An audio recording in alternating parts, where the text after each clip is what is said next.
Tasavvur qiling, siz yoshlikdan birga katta bo'lgan o'rtog'ingiz, ya'ni eng yaqin o'rtog'ingiz siz yoqtirgan qizni ilib ketdi. Ya'ni oddiy ilib ham ketmadi. Ya'ni siz unga, o'sha qizga o'rtog'ingiz orqali bir o'sha yaxshi ko'rishingizni yetkazib qo'yishingizni aytdingiz va o'rtog'ingiz bordida unga umuman boshqa gaplarni aytib, sizni yomon ko'rsattirib unga, keyinchalik esa o'zi sovchi qo'yib, shu bola chaqali bo'lib ketdi. Qanday vaziyatga tushgan bo'lardi shu narsa bo'lsa? Tog'ay Murodning "Yulduzlar mangu yonadi" asarida xuddi shunday voqea keltirib o'tilgan. Bu asarni demak sevishganlar bir nimalar haqida deb tushunmanglar. Bu asar unaqa asar emas. Tog'ay Murodni o'zi Surxondaryo viloyati Denov tumanidan, o'zim ham o'sha yerdanman, ya'ni Denov emas, uni oldidagi Sariyasiyo tumanidan o'zim ham. Asar esa o'sha yerdagi vohadagi, asar 1976-yilda yozilgan. O'sha yerdagi voqealar, ya'ni milliy o'yinlar bo'ladi misol uchun, yo bo'lmasa asosan kurashga, u tomonlarda, biz tomonda olish deyiladi. Kitobda ham shunday yozib ketiladi. Olish, kurash, shu narsalarga ko'proq e'tibor qaratgan va shuni ichida ba'zi bir bosh qahramonni boshidan o'tkazgan voqealar haqida boyagi yuqorida keltirib o'tgan narsalarni yozilib o'tilgan. Darvoqe, assalomu alaykum. Demak, bu 1000 kitob tahlil loyihamizdagi 20-kitob. Demak, asarni tahlilga to'g'ridan-to'g'ri kirishamiz. Kitob 110 betmi, shuncha bo'lgani uchun juda ham qisqa kitob. Ko'p tayyorlanib o'tirmadim. Har video oldidan o'zimga gapirib berardim bir necha marta. Unaqa ham qilib o'tirmadim. Qaramadim ham o'zimga boshqa narsa. Shunday kitobni o'qib, hozir shunday turib, kamerani yoqib gapirib beryapman xullas. Agar xato kamchiliklar bo'lsa tushunasizlar. Demak, o'sha voha tomonlarda bir Bo'ri polvon degan odam o'tgan ekan, bor ekan. Bu haqiqatdan yozilganmi yo'qmi, bu haqda aytilmagan. Xullas, bor ekan deb aytamiz. Demak, shunday bir Bo'ri polvon o'tgan ekan. Uni bu kitob yoshligidan boshlab o'tkazgan voqealar haqida yozadi. Demak, Bo'ri o'sha polvon yoshligida uni Nasim degan eng yaqin o'rtog'i bo'ladi. U yerlarda mana shu ko'pkari deysizmi, ya'ni uloq deysizmi, yo bo'lmasa kurash deysizmi, shu narsalar biz tomonlarda, ya'ni voha tomonda juda ham kuchli rivojlangan. Xullas, o'shandaqa voqealarni ichida shunaqa joyda katta bo'lgan, ya'ni g'irt jaydari bola hisoblanadi. Xullas, o'shandaqa ikkala o'rtoq shunaqa bir jaydari, xullas, qishloq bolalari bo'lgan. Xullas, bular yoshi o'tdi, katta bo'ldi, ikkalasi ham kurashchi bo'ldi. Bu Bo'ri polvonga yetadigan kurashchi umuman topilmasdi, ya'ni u juda ham zo'r edi. Kunlardan birida esa bu Bo'ri polvon bir Momoqiz ismli bir qizni yaxshi ko'rib qolgan edi. Va shundan keyin u boyagi eng yaqin do'sti Nasim orqali bu o'zini yaxshi ko'rishini u qizga yetkazib qo'ymoqchi bo'ldi. Keyin qarangki, ammo Nasim ham u qizni yaxshi ko'rardi.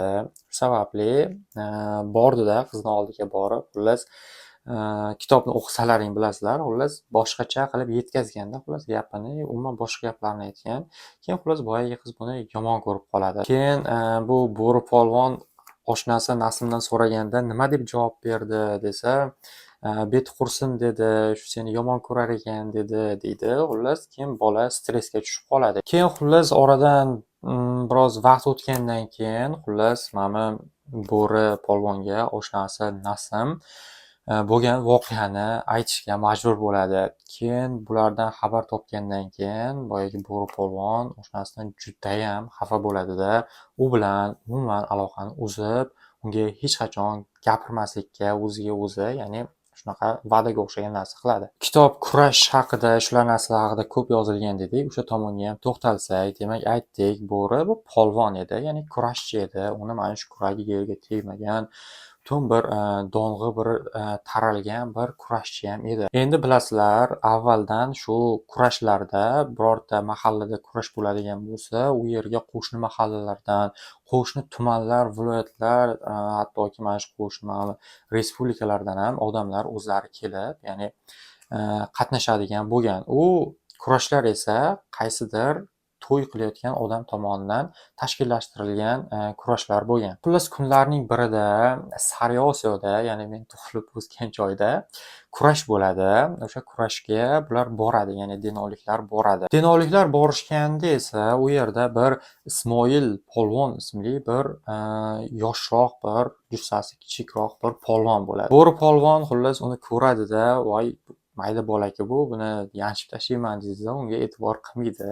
Ammo o'sha bilan kurashga tushganda u uni yengib qo'yadi. Shundan so'ng esa bu xabar hamma joyga tarqaladi. Xullas, boyagi bo'ri polvon yiqildi, ya'ni kurashda yengildi deb hamma joyga tarqalib ketadi. Buni origa chidolmasdan bo'ri polvon, mana shu Sariosiyolik Ismoil polvon qayerga to'ylarga borsa, o'sha to'yga boradigan bo'ladi. Ammo qarangki, Ismoil polvon yengan agar o'sha to'yga bu bo'ri polvon boradigan bo'lsa, u indamasdan qaytib ketardi.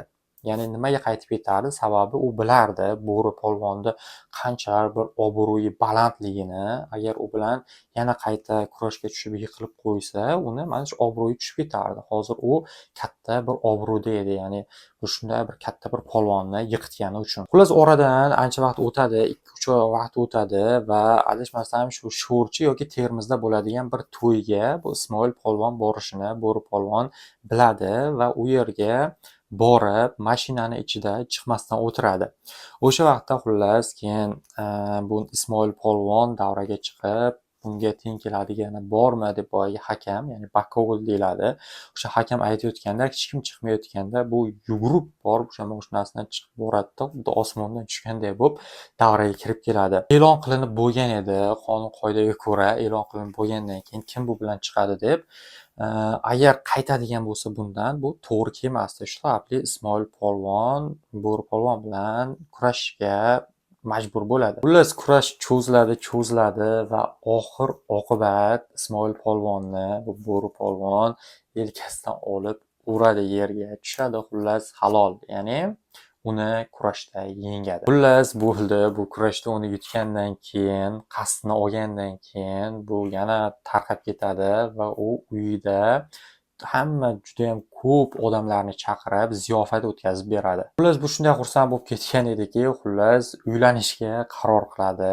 Uylanishga qaror qilganda bir Sulu ismli bir qizni shu ko'z oldida tagida olib yurardi.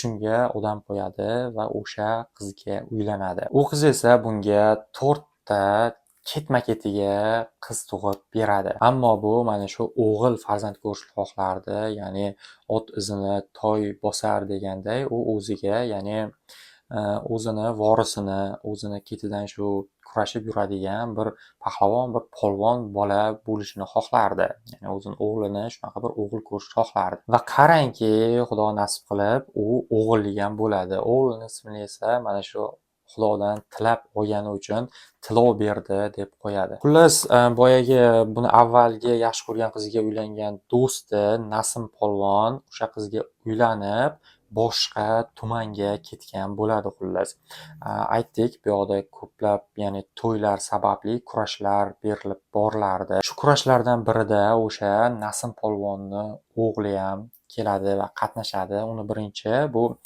bo'ri polvon tanimaydi va keyinchalik o'sha eski qadrdoni do'sti Nasim polvonni o'g'li ekanini bilib, u mana shu o'g'li bilan, o'zini Tilovberdi o'g'li bilan o'shani o'g'lini birgalikda kurashtirmoqchi bo'ladi. Xullas, ular kurashadi ham. Kurash tushganda birinchisida xullas Tilovberdi, ya'ni bo'ri polvonni o'g'li, u Nasim polvonni o'g'lini yelkasidan oshirib uradi. Xullas, odamlar ustiga yiqiladi. Bakovul esa, ya'ni referee hakam aytadiki, halol deydi, ya'ni bo'ldi, yutdi deydi. Ammo o'rtaga aralashadi. Bu bo'ri polvon aralashadi. Yo'q, polvon bo'lsa yerda yiqitsin deydi, odamlarning ustiga tushgan hisob emas deydi. Chunki kurashda bu ikki yelka tegishi kerak-da.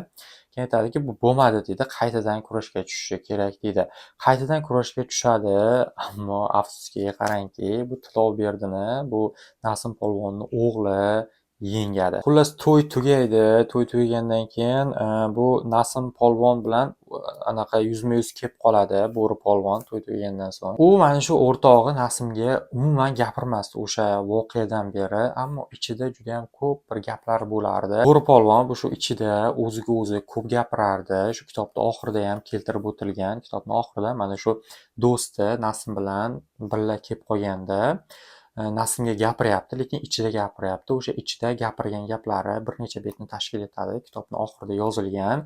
Unda esa mana shu momo qiz haqida so'raydi. U momo qizni juda ham yaxshi ko'rgani, ammo bu mana shunaqa ish qilgani haqida, o'sha Nasim nimaga unday qilding deb unga gapiradi, ya'ni ichida gapiradi. Shu bo'lib asar o'z poyoniga yetadi. Asar juda ham qisqa. 4-5 soatda tugatsa bo'ladi butun bir asarni. Darvoqe kitobda bir kamchilik bor, uni ham aytib o'tishim kerak albatta. O'z kitobda juda ko'p marotaba mana shu pirlarim, otamni piri, bobomni piri, uni piri, buni piri qo'llasin deb, ya'ni biz musulmonlarni aqidamizga to'g'ri kelmaydigan bir qancha gaplar aytiladi. To'g'ri, bular ham musulmon, asardagilar hammasi musulmon hisoblanadi, ammo mana shu joyda xato gaplar aytilib ketgan. Ya'ni asarni o'qish davomida bu narsalarga e'tibor bermasdan o'qishlaringni maslahat bergan bo'lardim. Demak, kitob tahlili yoqqan bo'lsa sizlarga kitobni olib o'qinglar. Keyingi sonlarda ko'rishguncha videoga like va kommentariy yozish esdan chiqmasin. Xayr, salomat bo'ling.